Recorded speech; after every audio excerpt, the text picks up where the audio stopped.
行くぞ。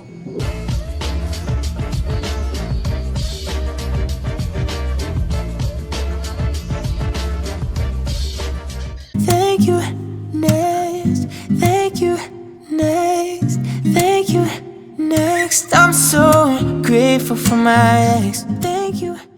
Pues mira, ¿qué te parece si dividimos la plática, la charla en dos rubros? Uno, explicar los datos que nos da INEGI, Ujú. y luego hablamos del panorama internacional para que nos sintamos menos mal. Ah, ok. Sí, un poquito menos mal. La verdad, la cosa sí está difícil. El PIB, bueno, toda la gente que nos escucha ya sabe, lo hemos platicado, el Producto Interno Bruto mide la actividad económica en un país, mide nuestra riqueza, en términos generales, mide el crecimiento económico que le llamamos nosotros, qué tanto hemos avanzado en riqueza. Por lo tanto, es importante. Nos gusta mucho hablar de desarrollo y de querer vivir como los países ricos, pero para lograr eso necesitamos tener crecimiento. Hay que ser muy claros, no hay desarrollo económico sin crecimiento. No podemos basar el desarrollo económico si no tenemos un buen PIB. Aunque el presidente diga otra cosa, la verdad es esa, no hay mucho que hacer. El INEGI, digamos que es el encargado de las estadísticas en México, nos informó de una reducción real del Producto Interno Bruto en el último trimestre, o sea, los últimos 3 meses, con respecto al anterior, cayó la actividad económica 18.9%. Digo, ese dato es alarmante de entrada, ¿no? Y la verdad ya nos habían spoileado. El subgobernador del Banco de México, Gerardo Esquivel, si te recuerdas, sí, la noche previa, como para no sentirla tan feo, pues nos adelantó. Como cuando te va a cortar la novia y te avisan, oye, nos vamos a ver, pero no va a estar muy bonita la plática. Quiero platicar contigo, ¿no? Sí, es algo así. Ya nos habían dicho, ¿sabes qué? La cosa no va a estar muy bien. Y en realidad, cierto, pues no está bien, son 18.9%. Quiero ser claro, porque a lo mejor 18.9 no suena a gran cosa. Dices, bueno, 18.9, pues no es. Es el retroceso más profundo, fíjate, desde 1993. Pero la cosa no es esa, es el retroceso más profundo desde el 93, porque en ese año empezó el registro. Ahora, a mí me preocupa porque no es solo lo del COVID, es consecuencia de la cuarentena o es consecuencia de lo que está sucediendo, pero en realidad tenemos 5 trimestres consecutivos en retroceso. O sea, ya se venía arrastrando una crisis económica antes del COVID. Sí, veníamos en recesión. En realidad podemos hablar de que en México estuvimos rehuyéndole los economistas y en general al término recesión técnica le llamábamos o le poníamos como quería, pero ya con 5 consecutivos ya es muy obvio, ¿no?, que las cosas no están marchando bien. Entonces, un país que las cosas no venían bien y se presenta la pandemia, pues imagínate, nos profundiza aún más la situación. ¿Qué tan grave es? El 18.9 que nos dieron ayer son los 2 anteriores datos más bajos. Era en 1995, igual en el trimestre segundo, 9.1 a la baja. Y en 2009, 8.9 a la baja. Hay que ser claros, pues la gente ya lo sabe, en 95 y 2009 estamos hablando de 2 crisis. Una económica en México, que inició en México, la del 95, y la de 2009, pues la famosa crisis del 2008-2009, ¿no?, en Estados Unidos. ¿Se acuerdan ustedes de hipotecaria? Los datos nos presentan las caídas más profundas son en las actividades secundarias, que son de producción, como bien lo decías, construcción está muy mal. Terciarias también cayeron. A nosotros, sobre todo en el estado de California Sur, nos debe preocupar mucho la caída en la actividad terciaria, porque bueno, dependemos del turismo, y ahorita te voy a dar en el segundo bloque unos datos ahí alarmantes. Y punto 3 de actividades primarias. En definitiva, el PIB, eso era lo que nos mostraba. Te digo, acumulamos 5 trimestres consecutivos en caída. Imagínate eso, ya habla de una tendencia, pues. Lo único que vino a hacer la pandemia es a profundizar un poco más en el caso nuestro, digamos, la situación, y ahorita vamos a tocar un tema al final, si te parece, cuando menciono qué es lo que están contemplando los grandes bancos de inversión y que les preocupa ahorita, sobre todo el caso de México, que tiene que ver con las decisiones que está tomando el gobierno, precisamente. Ahora, les decía, oír del PIB, cómo se contrae, asusta. Para empezar, hay que explicar de manera muy breve qué es el Producto Interno Bruto, de las actividades económicas, es decir, de lo que produce el país, en sus sectores primario, secundario y terciario, es decir, es la suma de la riqueza que producimos, tanto en producción como en servicios. Sumamos el valor de lo que hacemos todos los días, todos los mexicanos. Todos los mexicanos salimos a chambearle, a talacharle, y la suma de todo eso, cuantificada en dinero, ese es nuestro crecimiento económico. Y siempre lo estamos comparando cada 3 meses para ver qué avance tenemos, y lo comparamos de manera anual para saber cómo está la riqueza de nuestro país. Cuando la situación económica no es buena, pues hablamos de que se contrae como en este momento. ¿Qué quiere decir? Que la producción disminuye. Hay una lógica detrás de eso porque nos encerraron 40 días. Las empresas, 40 días es un decir, ¿no? El término cuarentena, ya sabemos que aquí los 40 días fueron 3 meses y contando, ¿no? Y lo que va.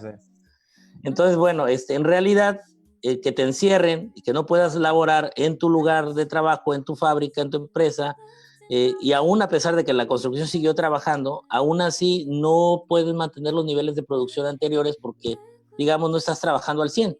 Eso es lo que sucedió. Ahora, no hay que preocuparnos, sí hay que preocuparnos, pero no asustarnos mucho. El PIB, por ejemplo, de Estados Unidos cayó 32.9%.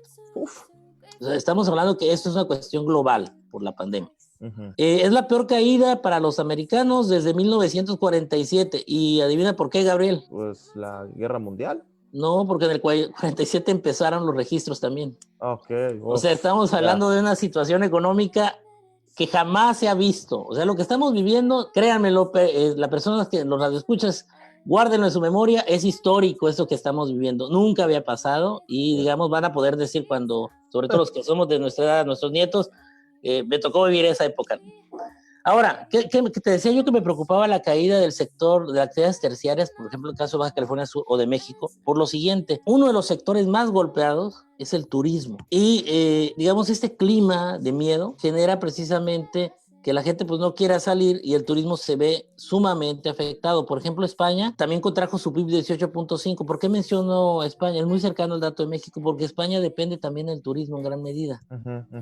El Foro Económico Mundial nos dice que México, España e Italia pueden ser los más afectados con la caída del turismo. La Organización Mundial de Turismo nos dice que las pérdidas del turismo triplican a las de las crisis del 2009. Los viajeros internacionales, chécate este dato, cayeron 98% los viajeros internacionales. Y las aerolíneas también siguen paradas. Sí, están en pérdida. Habíamos hablado del caso de la TAM, está el caso de Aeroméxico, que se ha pegado al artículo 11 del Código de Bancarrota en Nueva York para precisamente intentar librarla. En mayo las pérdidas son de 272.600 millones de euros. En junio el tráfico de turistas cayó 86.5. El factor de ocupación en junio fue de 57.6 a la baja. Es un mínimo histórico, Gabriel. La cosa está dura. Y luego van a decir muchos, bueno, pero se va a fomentar el turismo alternativo y rural. Ese también cayó 84.6. O sea que la situación, y tiene que ver con lo siguiente, los expertos en los bancos de inversión como, ya sabes tú, Barclays, BNP Paribas, Credit Suisse, Goldman Sachs, Moody's, los que siempre oímos en la tele, nos advierten que la situación económica va a seguir así y va a seguir generando esta especulación que impacta en los mercados. Lo hemos visto en los mercados financieros estos últimos 2 días, los tipos de cambio se han elevado un poco, la gente está nerviosa. Depende de 3 cosas principalmente. 1, hablan del caso de México, los expertos en bancos de inversión. 1, la situación sanitaria en México y lo que se está viviendo, que la gente tiene que salir a chambear, lo estamos haciendo y por eso nos exponemos, pero el problema es que la gente lo hace sin conciencia. Entonces, oye, pero te interrumpo un momento. Digamos que ya escuchaba las cámaras empresariales que pues está estancada la economía, aunque está abierta, están generando la nada de ganancias, la nada o sea, con este aforo no les está dejando absolutamente nada. No, por supuesto, porque los costos fijos, esos se mantienen y los tienes que pagar. Y como no estás trabajando al 100, tus costos variables son los que más se perjudican y por eso seguramente, Gabriel, vamos a ver una tasa de desocupación mayor en los siguientes meses. Porque lo único que van a tener que hacer los empleados, aunque han luchado por no correr a los trabajadores, van a tener que despedir gente para poder mantener a flote las empresas, y eso es lo triste. Ahora, eso nos lleva a la cuestión de la situación sanitaria, que no se ha resuelto en México. Seguimos esperando la famosa curva para abajo, ¿no? O sea, que se aplane, y no se ha aplanado nada. 2, el impacto de las decisiones de los agentes económicos en materias de consumo e inversión. Es decir, como la gente tiene miedo, hay algo que Keynes en el 36 llamaba preferencias por la liquidez. La gente prefiere tener el dinero líquido en la mano y no gastárselo de momento. O sea, está siendo precavido en cómo gasta, en su consumo y en la inversión. ¿Por qué? Porque la gente quiere dinero efectivo para poder comprar, para poder especular y para poder también hacer frente a cualquier enfermedad, que en este caso es el COVID. Y por último, el último punto, y es el que más me preocupa, que dicen los bancos de inversión es los estímulos fiscales y monetarios, las famosas medidas anticíclicas que no se han aplicado. No, para nada. En México la única es la baja de tasa de interés y a medias. No se ha hecho bien. Tú has visto, no hay programas, no hay nada. Las cámaras y las organizaciones empresariales no saben qué hacer. Se tiene que generar algún programa o alguna estrategia para mantener o conservar los empleos. Si no, ahí viene el problema. Tenemos una reforma, lo hablábamos la semana pasada, muy bonita de pensiones, pero no sirve una reforma de pensiones si no hay trabajo. Claro.